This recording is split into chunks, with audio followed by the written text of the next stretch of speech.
इतिहास का एक ऐसा कलाकार जो भविष्य का चित्रण कर देता था, एकदम सजीव रूप में, जिसे हम लियोनार्डो दा विंची के नाम से जानते हैं, जिनका जन्म 1452 ईस्वी में इटली में हुआ था। आपको बता दूं कि इन्हें महान चित्रकार, मूर्तिकार, वास्तुशिल्पकार व कुशल यांत्रिक व महान इंजीनियर के रूप में जाना जाता था। लियोनार्डो दा विंची ने आज के करीब लगभग 500 साल पहले ही मनुष्य की आंतरिक अंगों की संरचना का पूरा स्केच बनाया था। उस समय जब सीटी स्कैन व एक्सरे जैसी कोई सुविधा ही नहीं थी अस्तित्व में। आप समझ सकते हैं किस लेवल पर जाकर उन्होंने इसको रिसर्च की होगी, क्योंकि यह तो आपको भी पता होगा कि कोई भी इमेज या कुछ भी बनाने के लिए सबसे पहले उसे माइंड में रिकॉल करना पड़ता है, और उसे इतनी परफेक्ट तरीके से बनाना मतलब इम्पॉसिबल सा है। आपको बता दूं कि लियोनार्डो दा विंची ऐसा कैसे कर पाते थे। केवल इमेजिनेशन की पावर थी। अपने दौर से करीब 1000 साल पहले तक की वास्तविक घटनाओं का चित्रण कर देते थे। एग्जाम्पल के रूप में आपको बता दूं कि लियोनार्डो दा विंची ने इटली की एक तस्वीर बनाई है, स्केच, जिसमें आज के दौर में सैटेलाइट से ली गई तस्वीर के मुकाबले वह सेम टू सेम वैसे ही दिखती है।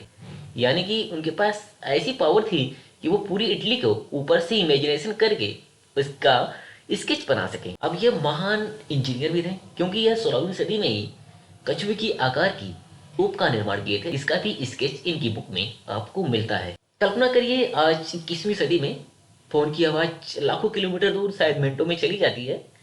ठीक ऐसे ही एक समय आएगा 1000 या 2000 साल बाद कि आप मिनटों या घंटों में शायद लाखों किलोमीटर की दूरी तय करें। लेकिन आज के दौर में ये सोचना भी इमेजिनेशन के बाहर।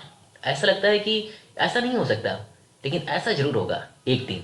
आपको बता दूं कि इन्होंने 16वीं सदी में ही पैरासूट व हेलीकॉप्टर का स्केच बना दिया था अपनी बुक्स में, जबकि पहली बार हेलीकॉप्टर व पैरासूट का अस्तित्व 1940 में देखा गया।